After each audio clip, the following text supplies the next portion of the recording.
क्या कारण है कि लगातार ओवरलोडिंग चल रही है, बंद नहीं हो पा रही, जबकि चालान भी कट रहे हैं, अधिकारियों पर हमले हो रहे हैं।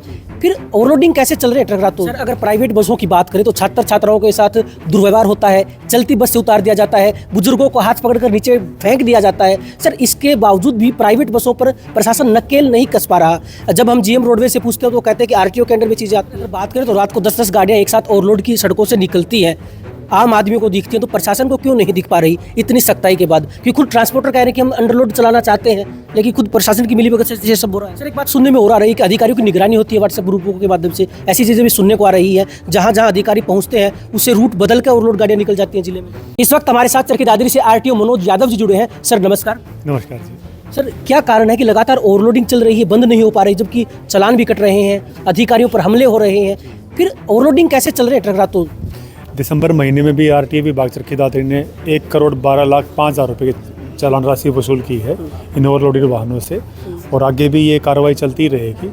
जहाँ तक बात ओवरलोड चलने की है, मैं आपके माध्यम से एक निवेदन करना चाहूँगा जो भी हमारे वाहनों के मालिक हैं कि वो जब भी लीज एरिया में जाते हैं, माइनिंग एरिया में जाते हैं, अपनी गाड़ी में पत्थर लोड करवाते हैं या क्रस्ट मटेरियल लोड करवाते हैं, तो उनसे रिक्वेस्ट करना चाहूँगा कि वहीं से गाड़ी को अंडरलोड लेकर के चलें, ताकि अगर गाड़ी लीज एरिया से माइनिंग एरिया सेंटर रोड होकर के आ रही है तो बाहर सड़क के ऊपर वो गाड़ी ओवरलोड कैटेगरी में काउंट नहीं होगी। सर, अगर प्राइवेट बसों की बात करें तो छात्र छात्राओं के साथ दुर्व्यवहार होता है, चलती बस से उतार दिया जाता है, बुजुर्गों को हाथ पकड़कर नीचे फेंक दिया जाता है। सर, इसके बावजूद भी प्राइवेट बसों पर प्रशासन नकेल नहीं कस पा रहा। जब हम जीएम रोडवेज से पूछते हैं तो वो कहते हैं कि आरटीओ के अंडर में चीज़ें आती हैं।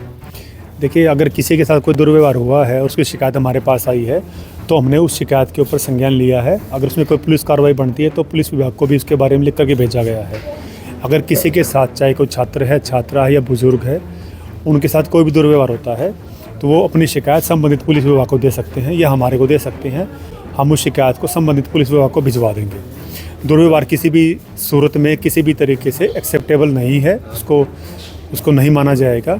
और जहाँ तक बात आपने कही है कि जो प्राइवेट बस ऑपरेटर्स हैं वो इस तरह की हरकतें उन्होंने की है, तो उनकी भी हमने पीछे मीटिंग ली थी, दिशा डायरेक्शन दिए थे, सभी को स्पष्ट रूप से निर्देश दिए गए थे कि जो सरकार के निर्देश है उनके अनुसार उनको चलना पड़ेगा, और किसी भी व्यक्ति के साथ, किसी भी छात्र छात्रा के साथ दुर्व्यवहार को एक्सेप्ट नहीं किया जाएगा। सर, अगर बात करें तो रात को 10-10 गाड़ियाँ एक साथ ओवरलोड की सड़कों से निकलती हैं, आम आदमी को दिखती है, तो प्रशासन को क्यों नहीं दिख पा रही इतनी सख्ताई के बाद? क्योंकि खुद ट्रांसपोर्टर कह रहे हैं कि हम अंडरलोड चलाना चाहते हैं, लेकिन खुद प्रशासन की मिलीभगत से ये सब हो रहा है। देखिए, जो ट्रांसपोर्ट अंडरलोड चलाना चाहते हैं उनको अंडरलोड चलाना चाहिए। अगर वो चाहते हैं तो ओवरलोड क्यों चला रहे हैं? दूसरी बात ये है कि जहाँ तक गाड़ियाँ ओवरलोड चल रही हैं, इसलिए मैंने आपको बताया कि 1,12,00,000 रुपये की जुर्माना राशि वसूल की गई दिसंबर महीने में। इम्पोजिशन उससे ज़्यादा है, कुछ चालान से हैं जो अभी तक उनका भुगतान नहीं हुआ है। तो लगभग हम जो हर महीने 1.25 करोड़ रुपए के आसपास हमारी एवरेज आई है पिछले 1 साल की, तो जुर्माना राशि इसलिए वसूली जा रही है कि ओवरलोड चल रहे हैं। और जिन भी ट्रांसपोर्टर्स ने आप पे बात कही कि अंडरलोड चलाना चाहते हैं, मैं उनसे रिक्वेस्ट करूँगा कि वो कृपया करके अंडरलोड चलाएं। अगर वो अंडरलोड चलाएंगे तो उनको देख करके बाकी ट्रांसपोर्टर साथी भी उसके लिए इनकरेज होंगे, वो भी अंडरलोड चलाएंगे। लगाम लगी। देखिए, जहाँ तक बात आपने कहा लगाम नहीं लगी है, मैं फिर कह रहा हूँ कि जो जुर्माना लगाया गया है वो लगाम लगाने के लिए लगाया गया है। और जिस तरह से गाड़ी जहाँ से भर के आ रही है, चाहे क्रशर जोन से आ रही है या माइनिंग जोन से आ रही है, वहीं से गाड़ी को अंडरलोड चलाना पड़ेगा वाहन मालिकों को। एक बार गाड़ी वहाँ से ओवरलोड होकर निकली है तो सड़क के ऊपर तो आएगी, वो ओवरलोड कैटेगरी में काउंट होगी। तो मेरा सभी से आह्वान, सभी से रिक्वेस्ट यही है कि अपनी गाड़ी को माइनिंग जोन से या क्रशर जोन से ही अंडरलोड लेकर के आए। सर, एक बात सुनने में हो रहा है कि अधिकारियों की निगरानी होती है व्हाट्सएप ग्रुपों के माध्यम से, ऐसी चीज़ें भी सुनने को आ रही है। जहाँ जहाँ अधिकारी पहुँचते हैं उससे रूट बदल कर ओवरलोड गाड़ियाँ निकल जाती हैं जिले में। देखिए, इस तरह की बातें हमारे संज्ञान में भी आई हैं, और इस जिला चरखी दादरी में हमने 2023 में और 24 में ऐसे लोगों के खिलाफ जो सरकारी काम में बाधा डाल रहे हैं, हमने FIR रजिस्टर भी करवाई है ज़िले में, उनको गिरफ्तार भी किया गया है, उनका चालान दिया गया है कोर्ट में।